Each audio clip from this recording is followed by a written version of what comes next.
Nĩ mũtino ũtigĩte Matthew Kipkurui na nguraro njũru cia gũtharĩkĩrwo nĩ Nguu ũrĩa ũhanĩkire kĩroko gĩa thaa 11 ũmũthĩ arĩ mĩhang'o-inĩ ya kũmathĩra ciana ciake igĩrĩ.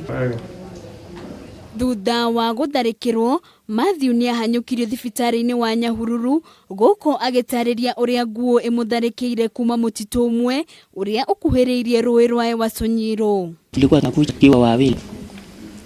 Hii mnyama ikatusikia tukiongea ikanyamaza. Kukaripia ikaanza kunirukia na niangusha kwa mtaro. Na ikaniuma. Na ilikuwa moja tu. Sasa tukaita polisi. Gari ya polisi kanileta paka hapa kwa hospitali. Tukaendelea sasa na matibabu.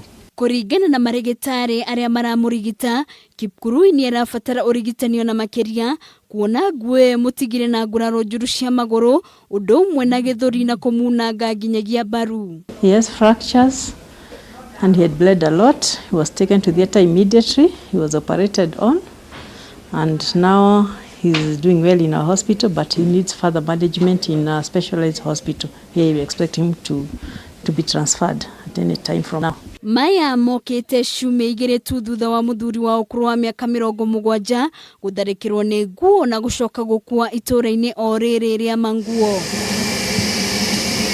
Handũ-inĩ ha Kameme TV rĩtwa rĩakwa nĩ Wambui wa Maina.